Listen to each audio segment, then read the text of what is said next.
tey daje bi li ko sabab mooy que dama bind benn bataaxal yónnee ko ki nga xam ne mooy administrateur du parti pour démissionner ci APR Yaakaar di ko xamal ne ko dama doon koo xam ne def naa fukki at ci parti bi yàgg ci lool yor ci ay ndomba tànk fii ci Parcelles Assainies mais fukki at yoo xam ne dama liggéeyal parti bi dërëmu kenn dugg ci bu ne social ñëpp na géey l'original du kenn koo xam ne aussi accompagné ko mais li ñu def ci parti bi gërëm nañ parti bi parce que def nañu conseil municipal ci élection 2014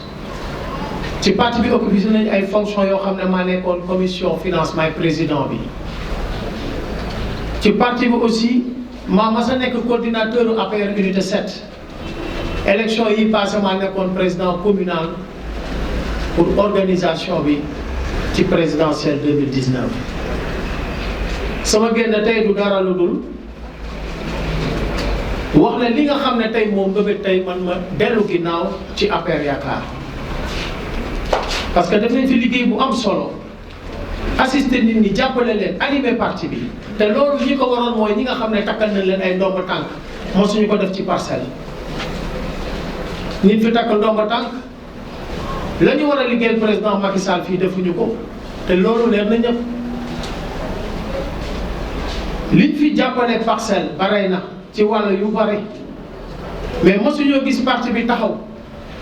assister accompagner au contraire ñoom ñoo lay defal ay ndëgg sërëx ñoom ñoo lay xeex pour nga bañ a réussir looloo tax nag en 2008 ma teg sama mouvement bu naan génération originale ànd ak ñoom ci liggéey bi parce que yaakaaratuma ci parti boo xam ne tey ñoo la waroon a défendre ñoo la war a accompagner mais parti boobu tey ñoo lay xeex di la tegal ay ndëgg sërëx mooy li may wax amul benn soutien amul benn reconnaissance ci ñi nga xam ne ñoo fi ne dañuy liggéeyal Macky Sall au contraire parce que gis nañ ne seen poste lañ fi nekkal ñun ñooy xeex yor base bi di xeex ba ñu fal leen ndomb tànk buñ leen fal leen ndomb tànk nañu war a taxaw duñ ko taxaw donc tey na nag président Macky Sall xam exactement ni mu takkal ndomb tànk parcelle nan la ñu téyee Parcelles Assainies solidarité amul ci parti bi li ko miine mooy ay xeex ay xuloo ay saagante yoo xam ne ba tey fi ñuy wax ak yéen mu ngi daw yéeg a wàcc ci justice xeexante kenn joxul sa morom cër mais nag espoir bi nga xam ne Parcelles Assainies yaakaar ko ci man def demande sociale dama sampal sa ndënd parce que nag mosoo takk ndomb tànk parti bi mosoo laal xaalisu parti bi mais bilan social bi nga am ci parcelle du kenn koo xam ne am na ko depuis maire yi fi ma sa nekk looloo tax tey ma samp sama ndënd depuis maa njëkk a déclaré ça fait 2 ans et demi 3 ans ne je serai candidat à ces élections parce que li ñu gis daloo suñu xel je crois que li ñu def ci parcelle ñenn ñi sax wax nañ génn nañ parcelle suñu wareef la en tant que nit parce que ku ne da ngay politique wax dëgg fa yàlla da ngay jaamu yàlla te ku ne da ngay jaamu yàlla nag di nga dimbali nit ñi nga nekkal parce que représentant sur terre suñu borom mooy nit ku fonkul nit da ngay politique da ngay naxe te loolu la ñu gis ci Parcelles Assainies beneen mbir bi mooy du ñu toog di xaar ba ñu indilaat ñu cancer bi nga xam ne moo nekk ci parcelle muy maire bi fi ne di ko jiitalaat parce que daw na wàlli yaan def stratégie bu ne pour ñu teg ko jéem a nag président Macky Sall ñu taxaw xeex ak moom duñu nangu nag parcelle souffrance bu mu ne pendant 14 ans mu nekk maire dundin boobu duñ ko nangu pour des calculs politiques calcul électoraliste ñu jëlaat ñu maire bi muy cancer CPAD parcelle di ñu ko indilaat loolu xel xalaat ko li gën a métti ci mbir mi mooy que tey ñi nga xam ne ñooy entretenir base bi ci seen propre moyen parti bi yàgg na lool bu ñuy def seen réunion duñ ñu convoqué yàgg na lool bu ñuy def seen i réunion duñ ñu convoqué ba ki dem booy njaay jeudi kilifa gi nag la ñuy wax parce que am na yoo xam ne moo ko bañoon nangu parce que ñii nga xam ne tey jii ñoo nekk di flirter ak yow ñoo la bëggoon ren di barki dem booy njaay fii ci Parcelles Assainies def seen i résolution ne dañ lay génn parcelle parce que nekkatoo la nga nekkoon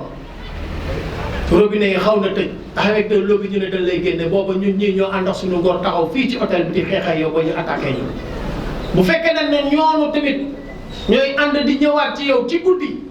di wax ak yow ñun ñii di jël suñu alal te kenn fekk ñu si au nom du parti di liggéeyal parti bi ñun nag ñu toog jël suñu responsabilité te yàlla rek moo mën parce que ba may toog di jël samay décision si la yàlla wàccee la muy wàccee muy une très grande coalition boo xam ne tey taxaw nañ pour porter ma pour ñu xeexi maire bi jëli ko.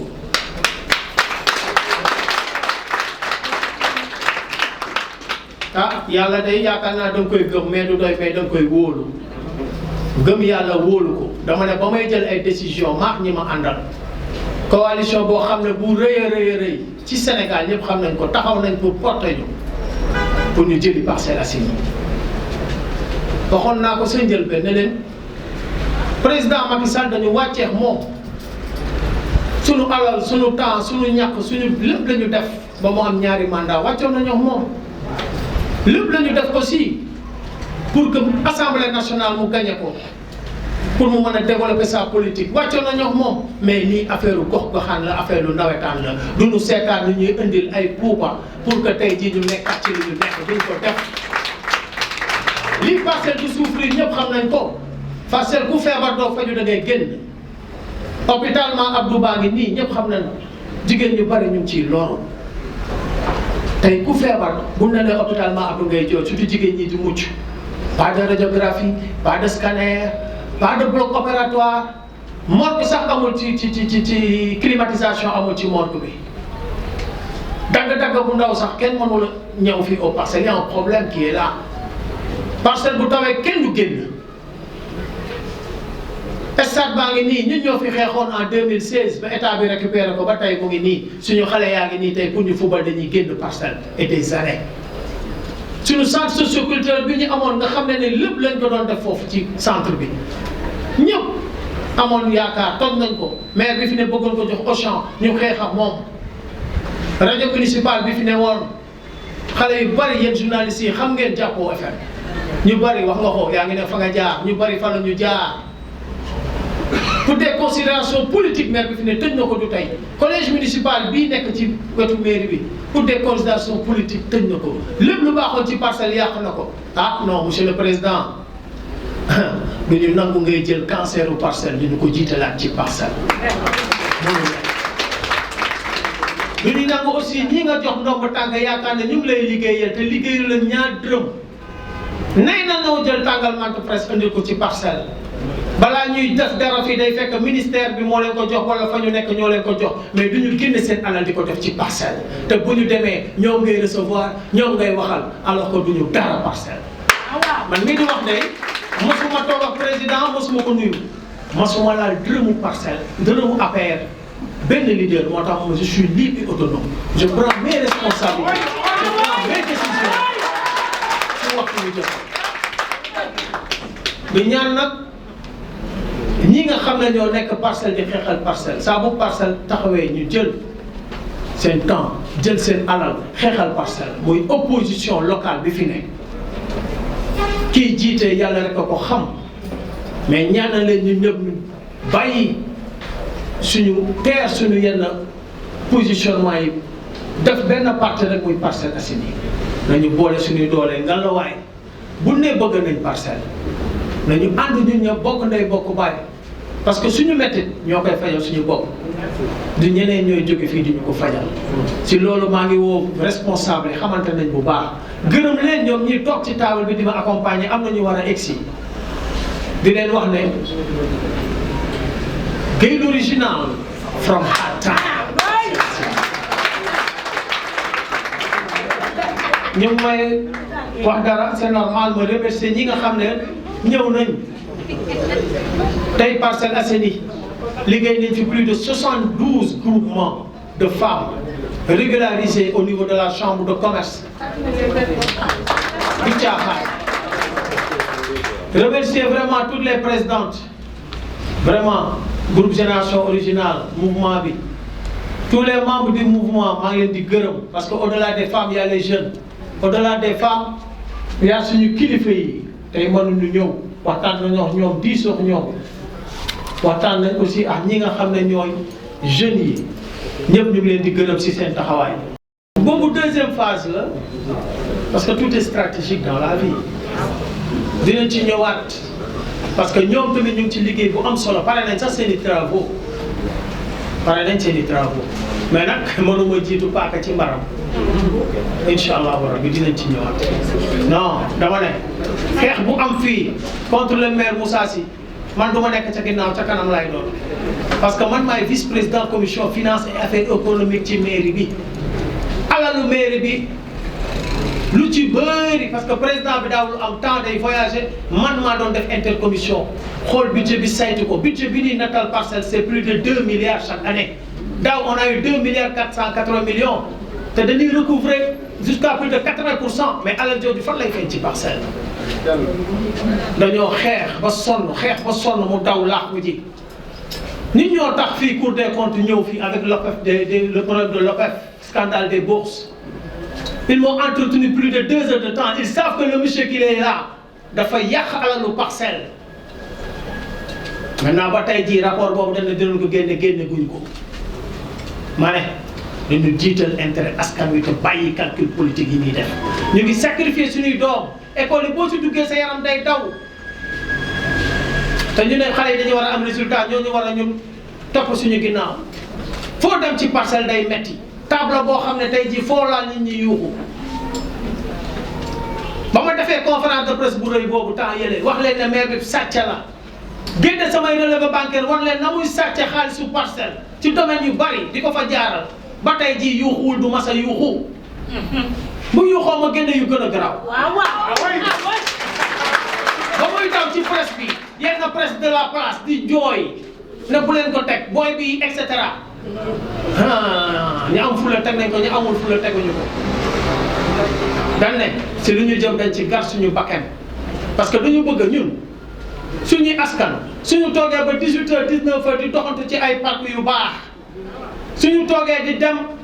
ba 18h 19 wala 20h ñu am ay concert yu baax suñuy artistes di jouer ñu leen di encourager di leen jàppale dañu bëgg am stade boo xam ne bu ñu toogee bëgg di seetaan sa nawetaan bu ñu amee Coupe d'Afrique di ko bind fii yeneen communes di def gënuñu ñu il faut qu'on soit sérieux dans ce que l'on fait dañu toll foo xam ne du nit mais askan moo war a taxaw corriger li ñu war a corriger. et ni de considération à mon égard. Je n'ai jamais été reçu par le président Macky Sall. Je n'ai jamais donné la main au président Macky Sall et ces leaders qui sont là je l'ai dit jeudi passé ils se sont réunis nuitamment pour mettre en place des systèmes.